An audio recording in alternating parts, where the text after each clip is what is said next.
Troy. We're here at SawTown Tavern, and I welcome you to another edition of Hunkered Vegans. So, the purpose of our show, while we're in quarantine, is to really try to cook as simply as possibly, but as deliciously as possible.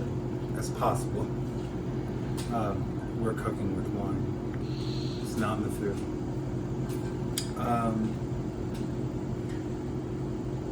I'm trying to use simple pantry ingredients. Everything that I'm using is available at our local ShopRite, so hopefully it's also available to you locally. Today, we're going to cook a Blackeyed Pea Jambalaya. Jambalaya is a delicious Louisiana dish. It comes in two basic forms, classically. There's the Cajun version, which tends, and the Creole version. So the difference is this: Creole seasoning tends to incorporate more herbs and not just peppers, and also includes tomatoes. And we're going to do that because we're doing a vegan version. So we're going to incorporate a little more vegetable than you normally would for a jambalaya. But our finished product is going to be incredible. So in front of me is the Holy Trinity. It is green pepper, celery, and onion. I've taken 4 small green peppers in a fairly fine dice, most of a bunch of celery, and about 3 smallish yellow onions or 2 medium onions, and put them into a dice, and that's going to start everything. And we're going to start it in olive oil. Now, this could be a whole food plant-based dish with a couple of changes. If we start it just in broth and eliminate the oil, and if we use a brown rice as opposed to, we're just going to use Carolina rice, long grain white rice, which is traditional for jambalaya. We're going to do our own spice blend. We're not using a pre-mixed blend. So I'm going to take you to the kitchen now, and we're going to talk about the black-eyed peas we're using. Join me. So you can do this recipe with 2 cans of black-eyed peas. They're readily available.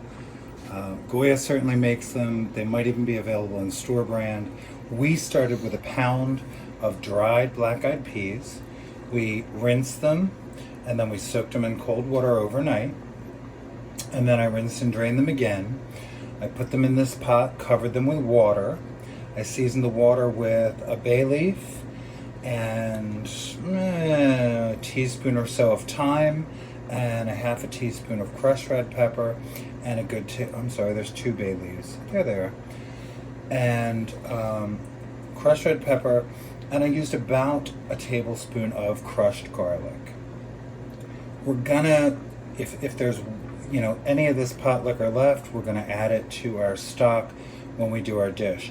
Now, you might remember, the reason that we're cooking our black-eyed peas separately is because we do not want to salt these beans.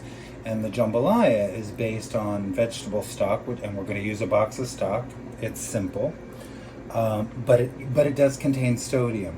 And what will happen is your beans will take way longer to cook, and they may never get quite tender enough if you salt them in the beginning. So we didn't do that. We added some aromatics and just plain water.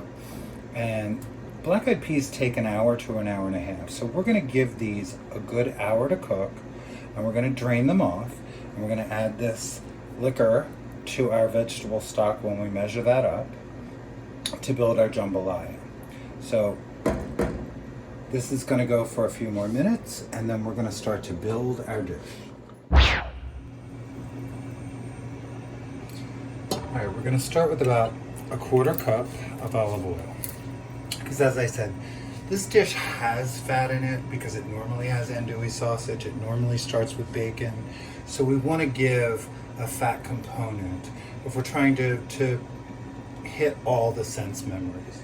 We can recreate this with seeds or nuts or, do some other things, but we're going to start with olive oil. Into the pot goes our Holy Trinity. Green pepper, celery, and onion. And we're going to wet them good and let them talk to each other and get this dish started cooking.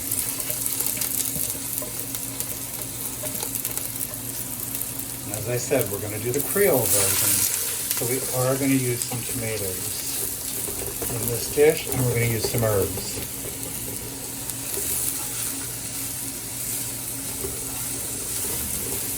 Now, I've done probably double the trinity I would have done if I were including meat in this dish, because it's a vegetable-based dish. It's a nanny pot and it rocks on the stove, but I love this pot. So here we go. We're just going to let these sweat down nicely, and we're going to mix up our spice blend. Okay, in honor of my grandmother, we're going to start with a good tablespoon of chopped garlic. There's a little paprika on the spoon I'm just trying to clean off. I'm going to add the garlic to the simmering vegetables. They're letting go of their liquid. They're getting nice and glossy. We're not looking for a brown. We're just looking for them to get this started, and they really, really are. So we're stirring in the garlic for flavor. Now, as I said, I'm not using a pre-mixed seasoning blend in this. I'm doing essentially my own. So let's talk about that.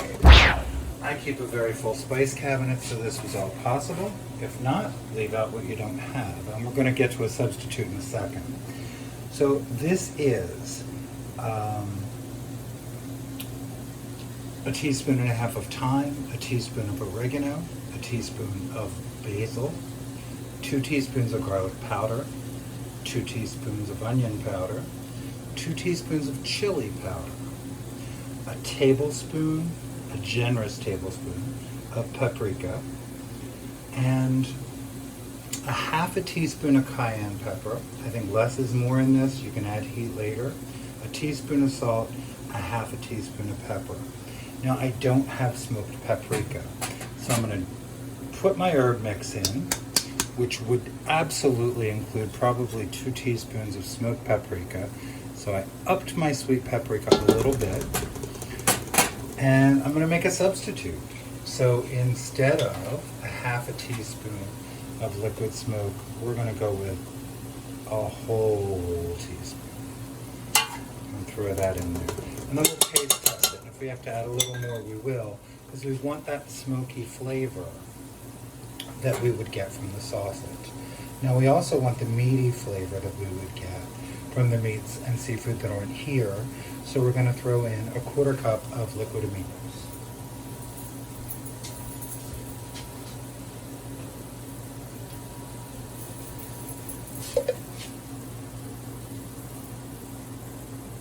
And there we go.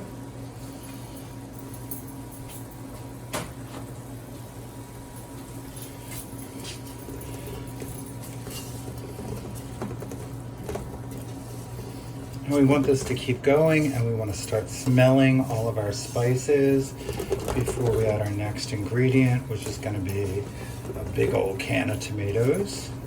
And we're going to add the beans, and we're going to add some stock, and we're going to add our rice. So let that go for a couple of minutes. Okay, this is beautiful, and I wish, again, that you could smell on video because it smells incredible. And this is a beautiful base for our jambalaya. We're going to take a 28-ounce can of, these are petite diced tomatoes. It doesn't matter at this point. Diced, petite diced, crushed, whole, and smash them with your hand, whatever you've got. But I do recommend adding the tomatoes to this version of jambalaya. Now, I've drained off the peas, black-eyed peas. So we've got a pound of cooked black-eyed peas that we're going to throw back in there like that. Mix those in. Now we still need liquid because we're going to add 2 cups of rice, which is an integral part of this dish. So what I did was I poured out the bean liquid and we're going to get this, we're going to measure this out. I'm adding vegetable cooking stock. I want 6 cups of liquid. That's 4. And we're going to do 2 more. So almost all of this quart, but we're going to save a little bit to saute vegetables in. And there we go. Right now, as I said, we could have left off the olive oil, so there would be no extra fat in here. And you could use a brown rice. You might want it parboiled. You may have to adjust the recipe a bit. I'm going to use 2 cups of long grain white rice, which is traditional to this recipe. A basmati would work. It's rice, people. But basmati is a little delicate for this dish and the flavors in it. So that's 2 cups of long grain, we're cooking with wine, long grain white rice, stirred in, and we're going to let this go for about 25 or 30 minutes. And we'll probably stir it once or twice just to check on our rice, but we want that rice to get nice and soft and cooked up, and our beans are finishing cooking. All right, so next we're going to do some quick collard greens to go with or beside our jambalaya. I'm going to take a scant 1/4 cup of olive oil. It's probably a little bit less. I'm going to throw in 1/4 teaspoon of crushed red pepper.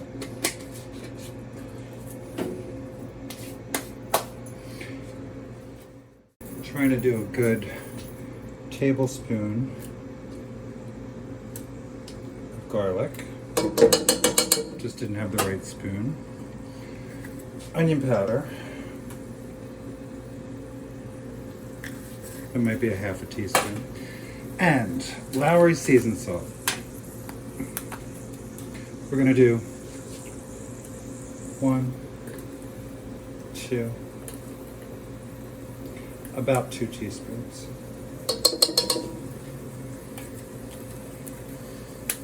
Now, we are not using any ham, so what we are going to use is about a 1/2 teaspoon of liquid smoke. Right there.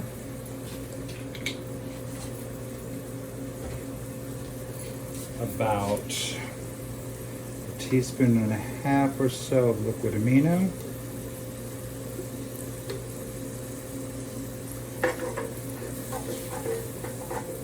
Letting that start to sizzle.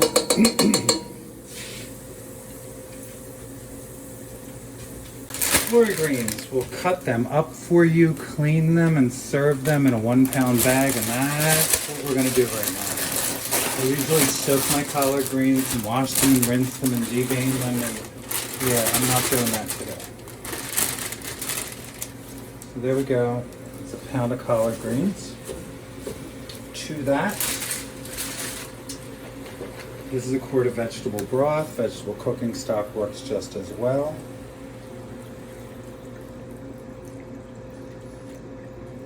Stock is going to pick up that seasoning.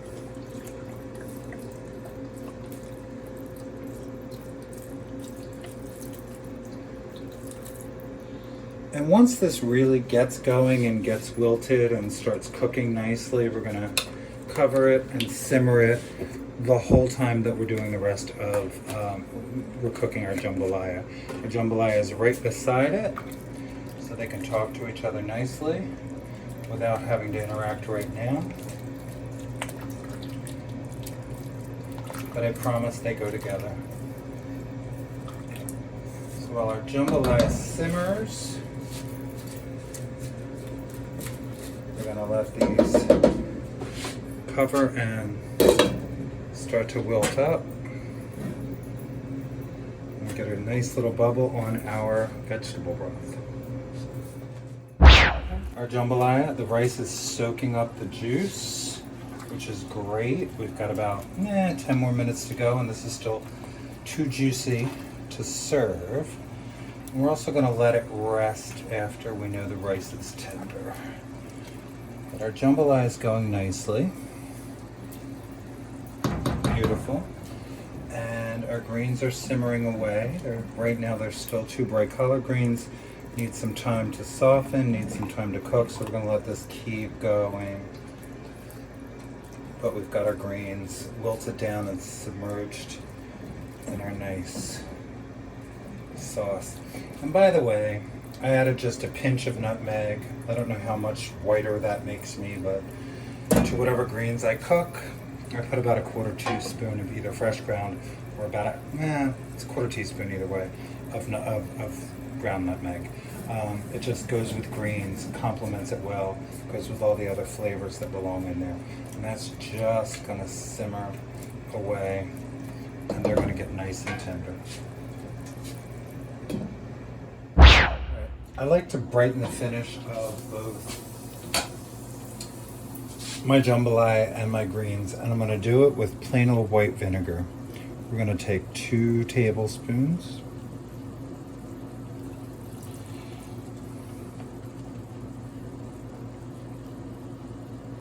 Over here,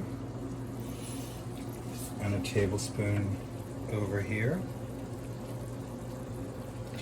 And I'm going to mix these up. Now our jambalaya has had a chance to sit, so it's absorbed the liquid. It's gotten a lot drier. The rice is nice and tender. And this is beyond a stew. A jambalaya is drier than a gumbo. There are subtle differences. I never make a gumbo without okra, and I never make a jambalaya with okra. And there you go.